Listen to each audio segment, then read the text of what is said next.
And we have Mr. Steffi for the defense. Defendant's present. Mr. Steffi, have you had a chance to review the pre-sentence report and recommendations with your client? Thank you, Judge. Yes, I have had a chance to review the PSI and the recommendations with Mr. Gauthier. Do you have any additions or corrections? I just have some minor additions. I perhaps would be the best way to say that. Go ahead. On page 1 of the basic information sheet, it does not list any monthly income of $75 and up. Mr. Gauthier does have 2 jobs and makes approximately $600 a week. So I wanted that to be reflected because restitution is a large part of the sentencing conclusion of the case. Sure. Later on, it does. Okay, in the employment on page 7, it does include some employment information. Yes, that's correct. And then on the basic information report, however, it said monthly income of $75 and up, it said no. So Agent Young, can you just put in some information on that basic information report consistent with the employment section of the PSI? Yes. Anything else, Mr. Stefan? Thank you, Judge. And then on page 1 of the evaluation and plan, it was Mr. Gaut's understanding that his salary was $1,500 a week, not $875. So that could just be an addition, not a correction. If there's a disagreement on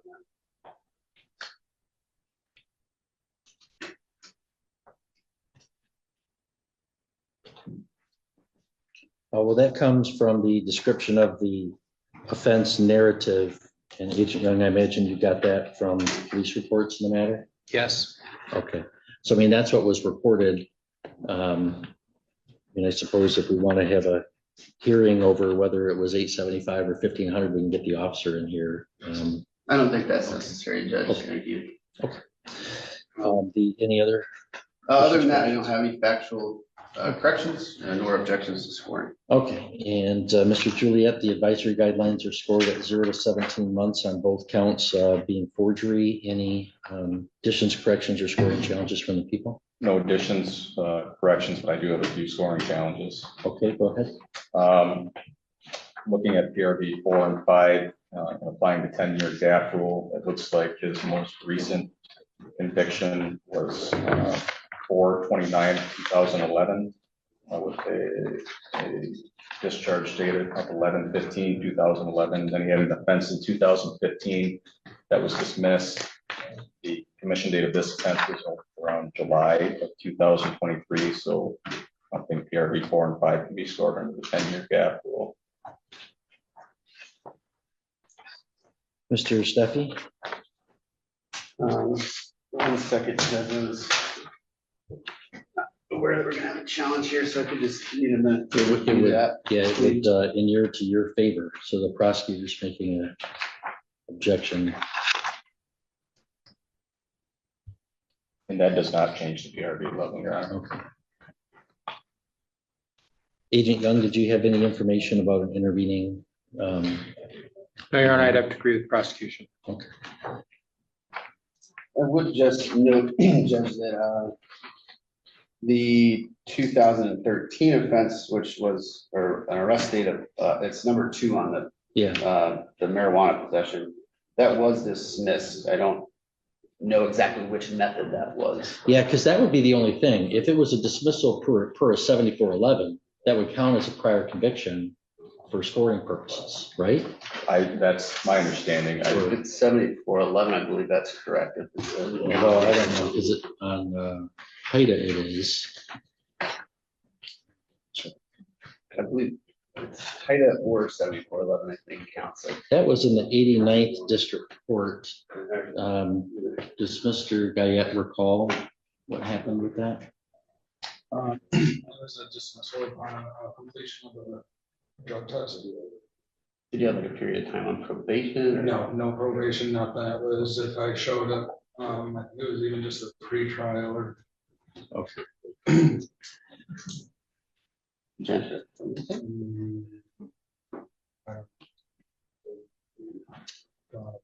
Okay, well, we'll score PRV 4 and 5 at 0 points.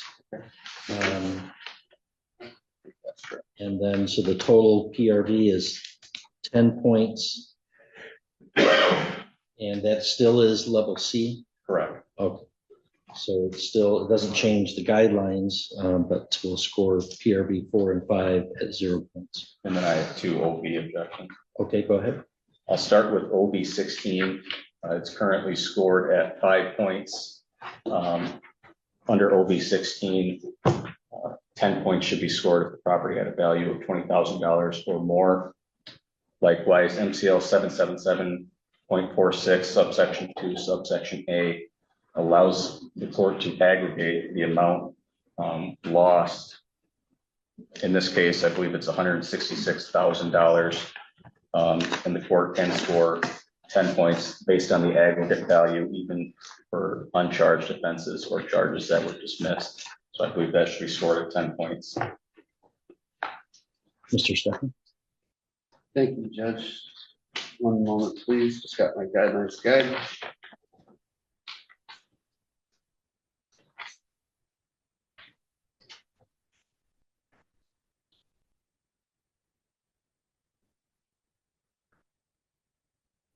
Judge, I don't have an objection. The total value alleged was more than $20,000 in this case.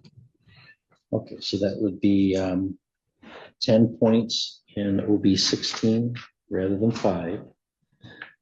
Mr. Julia? And that would raise it to 35. And then my final objection is OB 4, psychological injury to a victim. I don't know if the court wants to hear the victim impact statement before making a ruling on that. But it's my understanding the court is in possession of the victim impact statement. It's my understanding the victim was going to read directly from that, so I can make argument now or after the statement. So the victim's going to read the statement? Correct. Mr. Steffi, have you had a chance to review that victim impact statement? I have, Judge.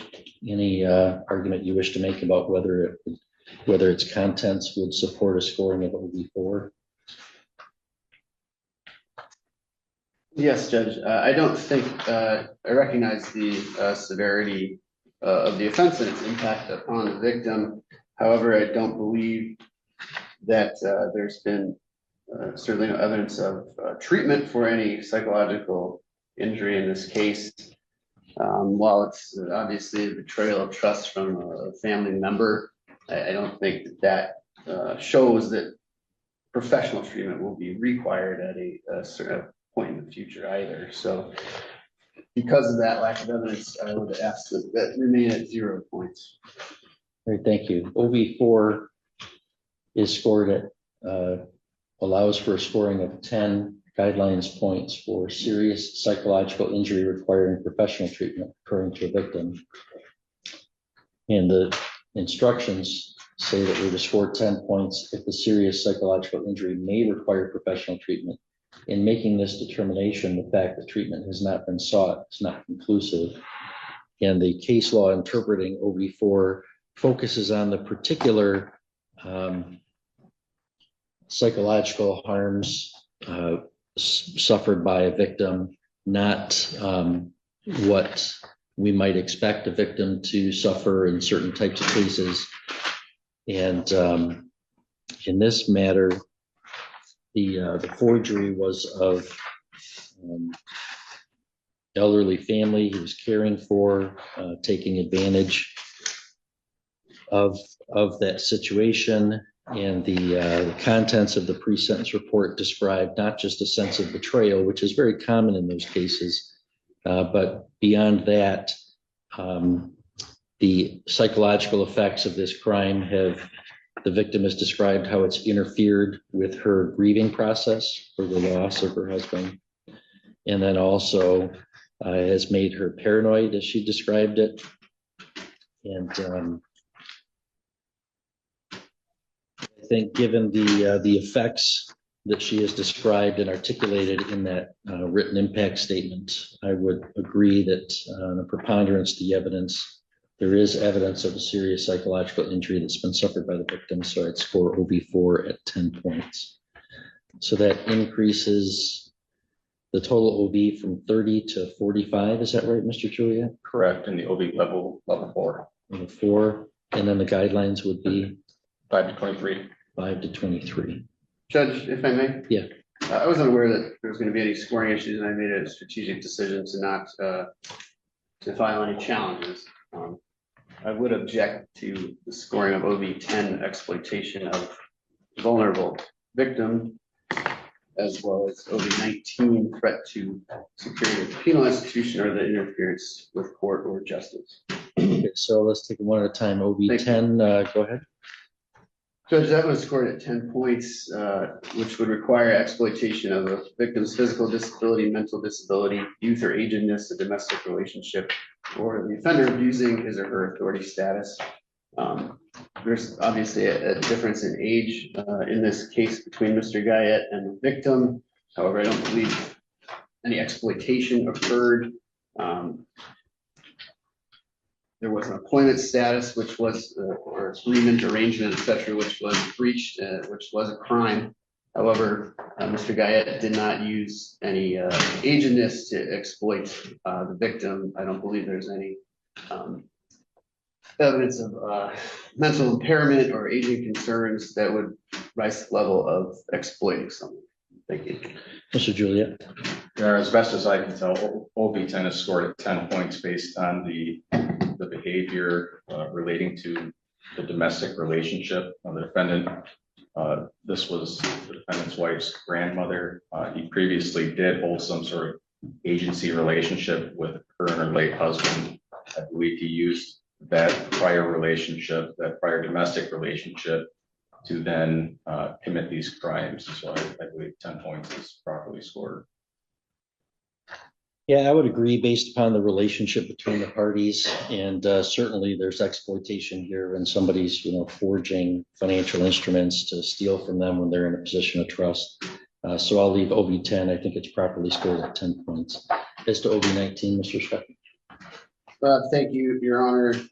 Mr. Guyette was assessed 10 points under OD 19, which is interfering or attempting to interfere with the administration, of justice, or indirectly or directly violated a PPO, or the offender otherwise interfered with or attempted to interfere with the administration of justice. There's nothing in this case to support that in this scoring.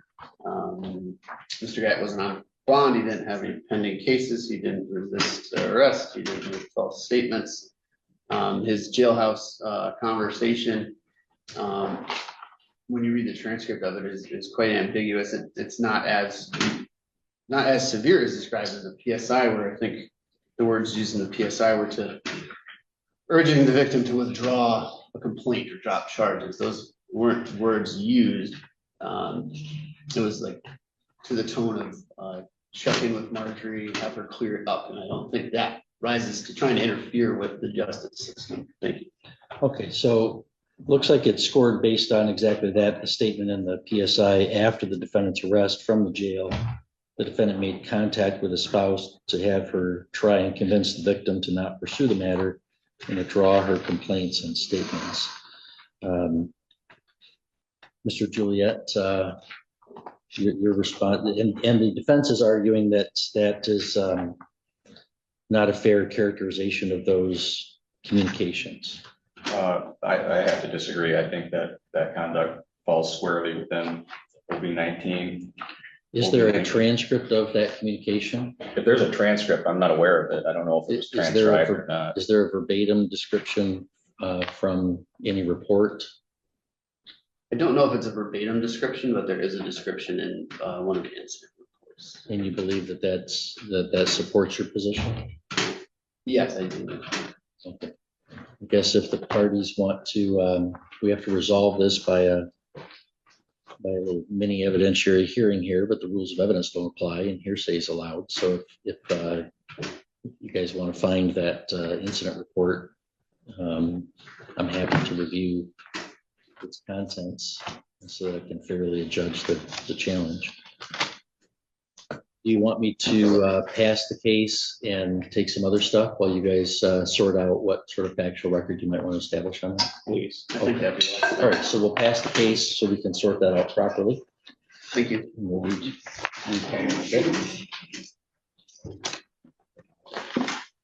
Mr. Clayton, first to recall that case. Yes, Yes. please,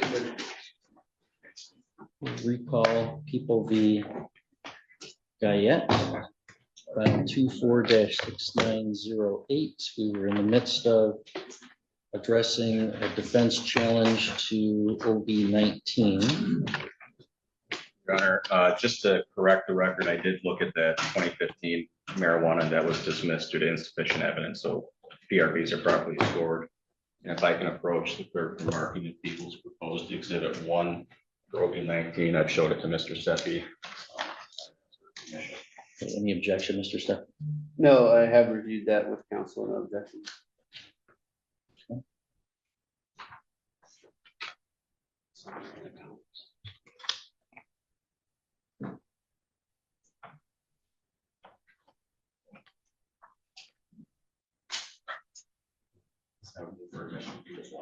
Okay, 1 is admitted. We do this thing.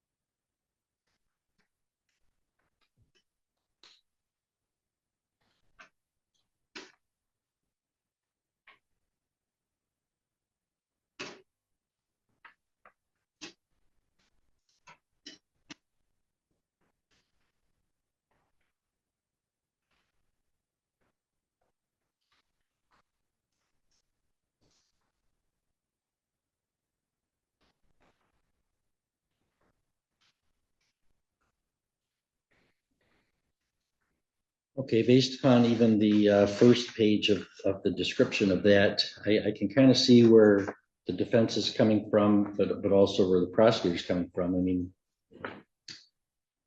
Mr. Gauthier from jail is communicating his hope that the complaining witness will clear things up and say that he had the authority to write the checks, or that she wrote them and signed them, or, you know, whatever. Now, at the time that he's making those calls, I mean, if we just go back in time to that moment, if somebody is falsely accused of a crime, or there's a misunderstanding about a crime, and they are communicating, trying to clear up that misunderstanding, you know, I think that, you know, might be something that lots of people would do. But Mr. Gauthier is not someone who's falsely accused of these crimes. He's pled to them. So he stands convicted of 2 counts of forgery. And I have to sentence him today as though he's guilty of those counts of forgery. So in the context of somebody who has forged checks and then is communicating to get the complaining witness, the victim, to change the story and to say things to get them out of trouble, that does fall squarely within OB 19 for attempting to evade accountability for the crimes, which the case law does interpret as interfering with or attempting to interfere with the administration of justice. So I will sustain I will not sustain the defense objection to OB 19 and leave it scored at 10 points. So I think that's resolved all of the challenges from both sides, resulting in both counts an advisory guideline range of 5 to 23 months. And Mr. Steffi, I did have an opportunity to review your sentencing memorandum, as well as several letters of support for Mr. Gauthier. Is there anything you'd like to say on behalf of your client? Thank you, Judge. I would. First, may I approach the bench? So the prosecutor, this is a receipt for payment, pre-sentence payment towards restitution Okay, very good. in the amount of $10,500. Thank you. Thank you. Okay, go ahead. Thank you. Thanks, Judge. I appreciate your time reviewing my sentencing memorandum as well. And I guess I just need to object for the record to the sentencing challenges, which I was unaware of before today. I appreciate the opportunity to be heard on them. However, here, this case started out as a legitimate employment that he was paid by George and Marjorie to be a caretaker, to take care of the property, as well as personal care of George. Typical, it seems, of the deceased, there was not a formal agreement. There was never any written employment agreement to terms of employment, salary, length. There's just nothing. So there's a lack of a record as to what was allowed and what was not allowed as relates to writing the checks in this case. So I want that to be clear. And I also want it to be very clear that Eddie did believe he did have permission from George to write checks. Now, that's something that we cannot verify because unfortunately, George did pass away before the charges were filed in this case. Just as importantly, we're here to acknowledge that Eddie committed crimes beyond the allowable use of the checks. If the use was allowed at some point, he broke the law. I've been working with Eddie for quite a while now. He's been extremely remorseful for his behavior, as well as maybe even more for the fact that he blew up a loving family that he was really a part of, and enjoyed that. And there's a lot of interconnection between the parties here. They're all related.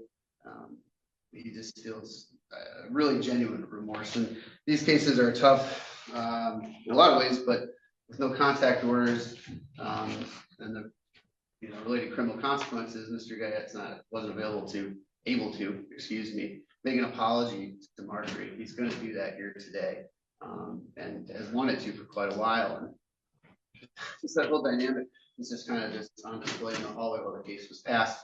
I was in the hallway talking to my client. Marjorie came out with a relative. You could just tell that both Marjorie and his wanted to talk to each other and have a dialogue. That's not been possible till now in some senses. So I don't want the court to, I don't believe the court would attribute a lack of apology before sentencing against Eddie here. As part of my sentencing memorandum was under the assumption that the guidelines were 0 to 17. They are now 5 to 23. So some of that is irrelevant for Your Honor's consideration right now. However, this court is free to not impose incarceration, even though it is a straddle cell.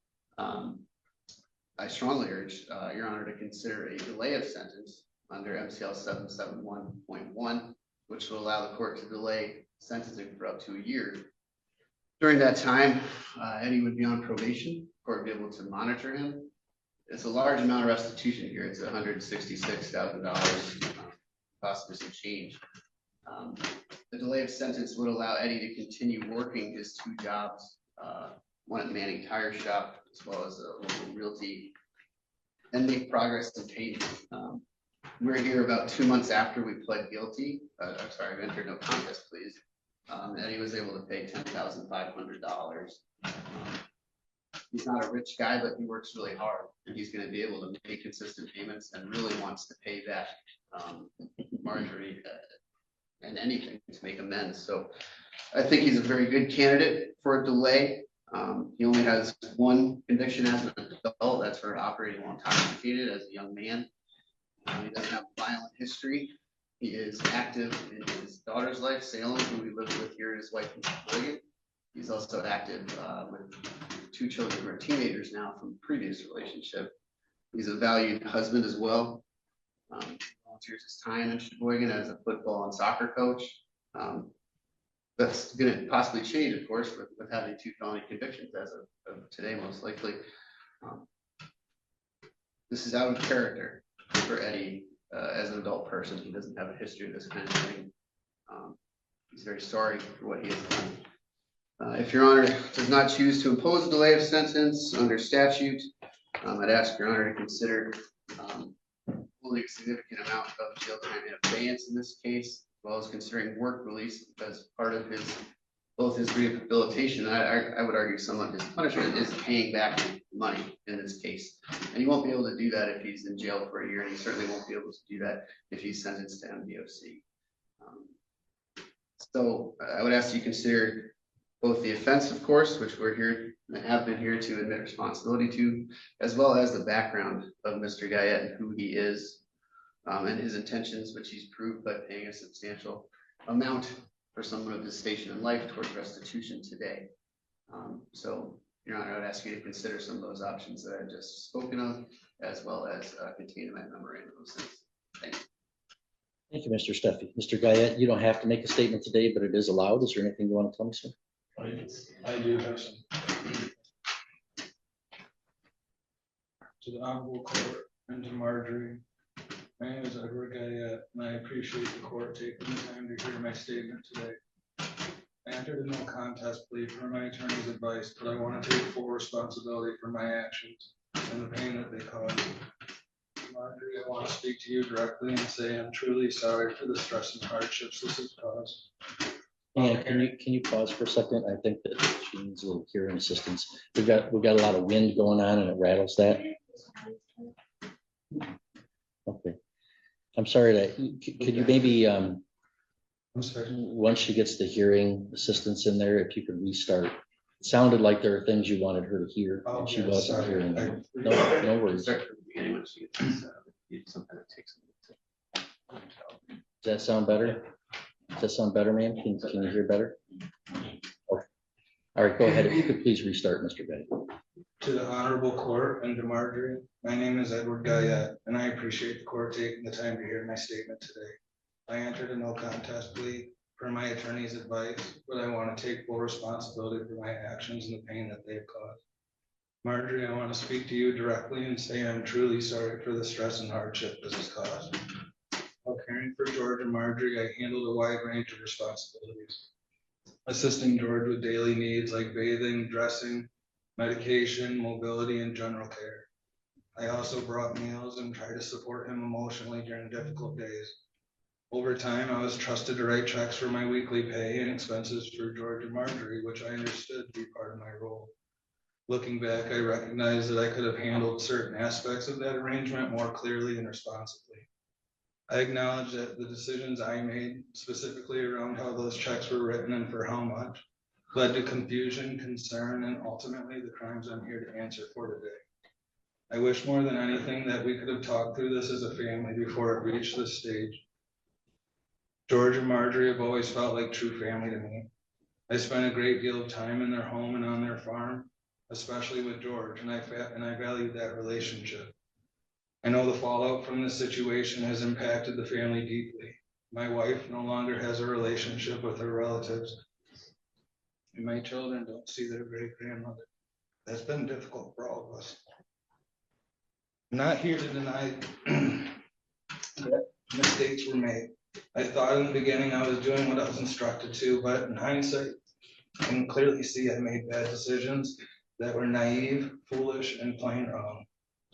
I take responsibility for my role in how things turned out, and I'm committed to working to repair that damage, personally, financially, and in my relationships when given the opportunity.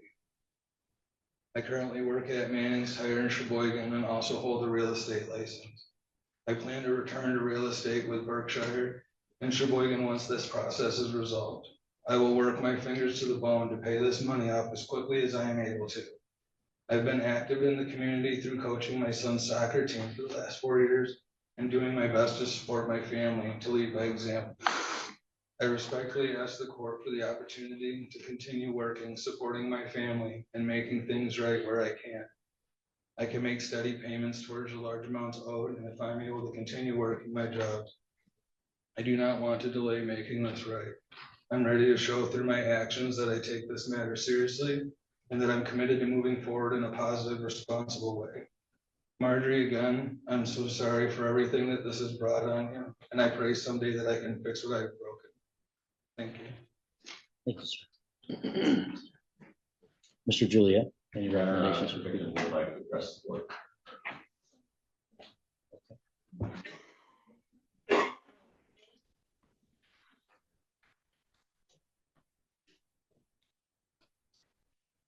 Good afternoon, ma'am. You can stand at that podium right there and tell me anything you'd like me to know. Right here? Yeah.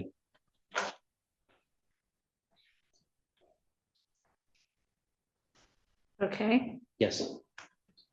This past year, my life has been filled with the pain that arrived when we realized the people George and I cared for did not feel the same way about us.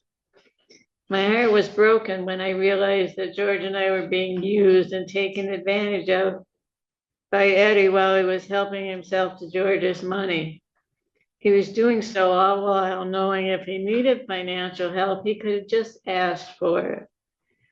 We cared deeply for Eddie and his kids. We helped them with anything they ever needed. The house they lived in was brought by us. The cars were drove because of us, and there's nothing we wouldn't have done for them.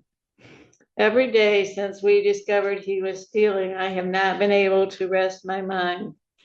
I try my hardest to push away the thoughts of what they did, but it seems that the betrayal is all I can think about. It has been such a long year, and I have prayed every day that this would be over soon, so I can move on from this chapter and try to enjoy what is left of my retirement years. No one's retirement should be filled with so many lawyers, advisors, subpoenas, and police station visits.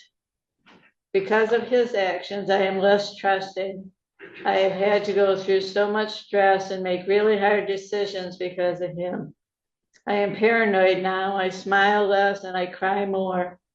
Over the last year, I have lost my husband, my son, 3 lifelong pets, 2 grandchildren, and 3 great-grandkids, and nearly $200,000. I have been so stressed, sad, and depressed, and I never would have thought I would have to be on antidepressants to help me cope with my day-to-day life that was once so great. I'm ready to complete this chapter of my life and move on. While all this court drama has been hanging over my head the last year, I feel that I have not been able to properly grieve the loss of all those things, but especially of my husband. I know that grief is a slow and delicate process, but since my mind has been so occupied with Eddie, my grieving progress has been interrupted. I hope soon I am able to start that process over and move forward in my life without George. By the end of George's life, I noted the care we were getting from Eddie was not as consistent as it once was.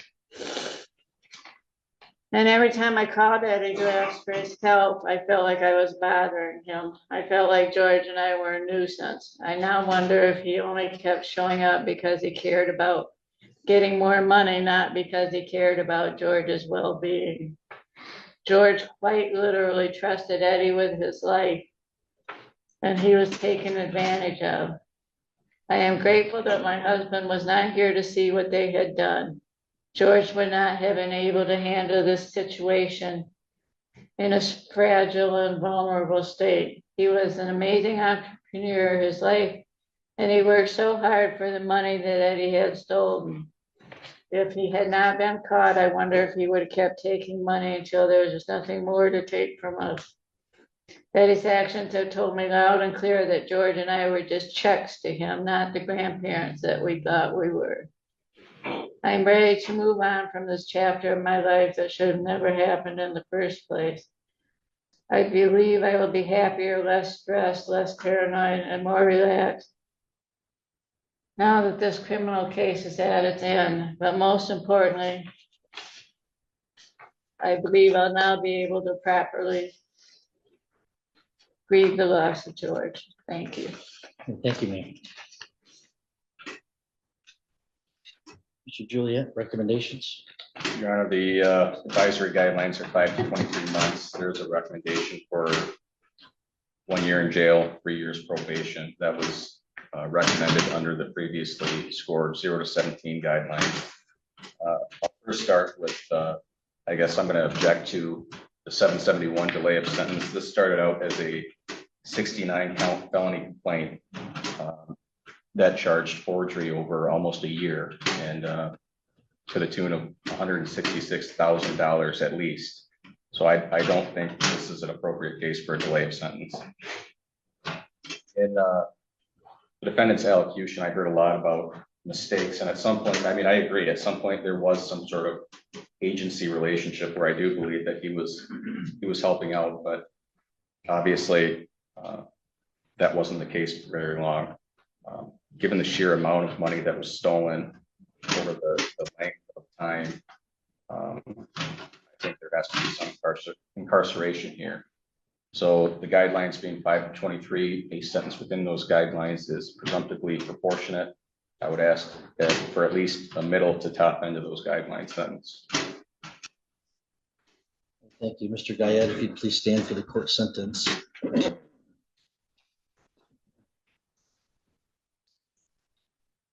Well, Mr. Gaillard,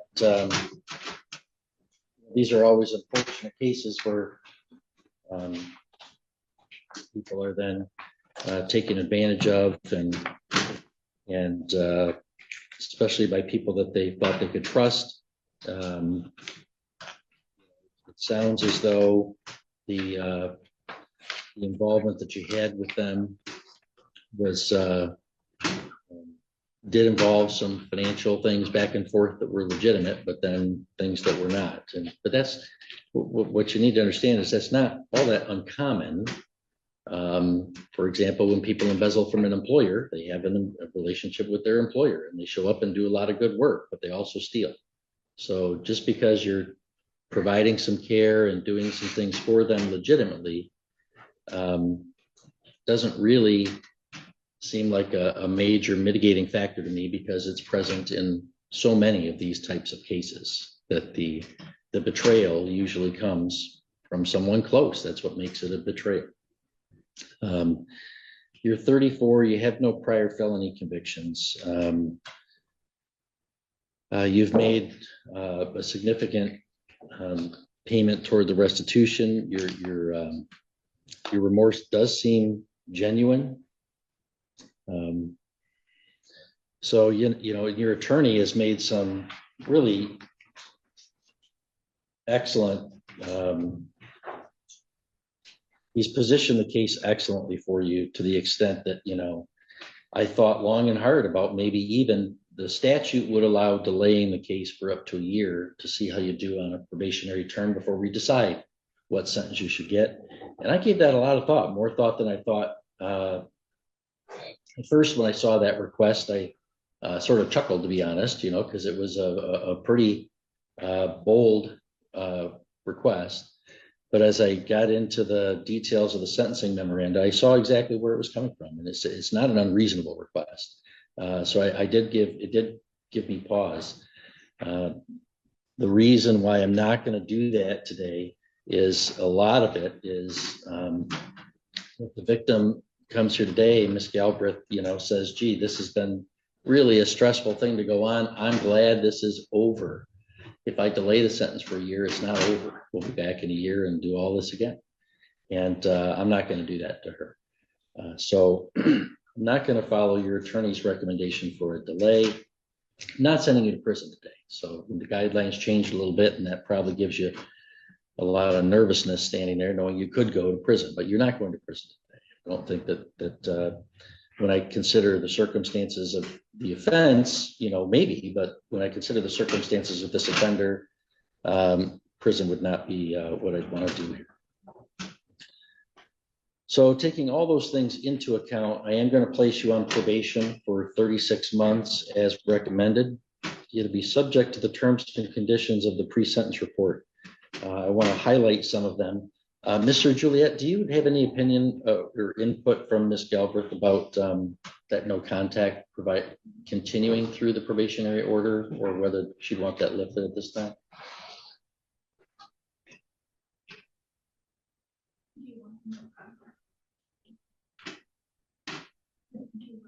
I mean, I could just leave it in place, and then if she changes her mind, you can let the probation agent know. They can always submit a change. Can we just leave it in place for now? Okay, so you can't have any contact with Ms. Galbraith on probation, okay? I just want her to go see her granddaughter if she wants. I don't want to. Well, you can't have any contact with That's her. fine. I just don't want to be stopped. I don't want that to be a reason. Right. And you'll have a probation agent that can help you navigate the details of that. And if Ms. Galbraith changes her mind about that, she can let the prosecutor know, they can let the probation know, and they can submit a request to me to change the terms of your probation. You have to seek and maintain legitimate employment for at least 30 hours a week. pay restitution of $166,000. I mean, I know that you did make a payment today, but the judgment will have to put the full amount in for the, because that's what's ordered. The crime victims assessment of $130, court costs of $350, state cost of $136. Comply with DNA testing and pay a $60 fee, and there's a monthly supervision fee to the Department of Corrections. And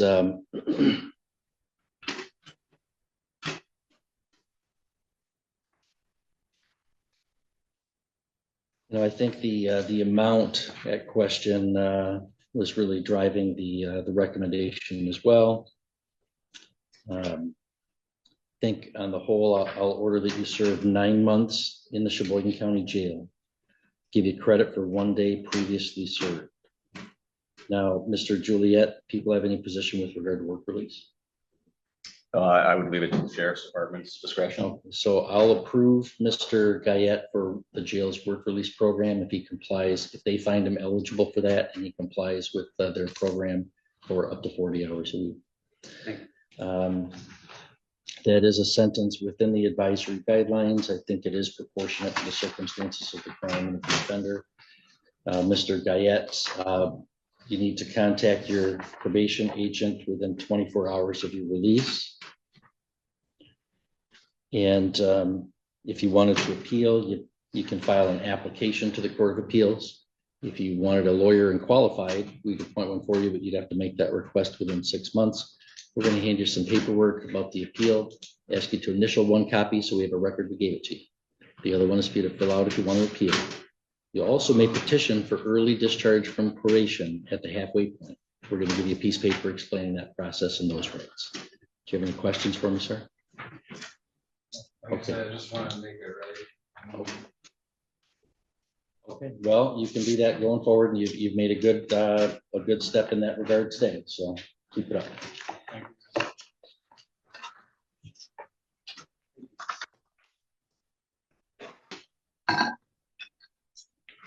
All right, Mr. Voida.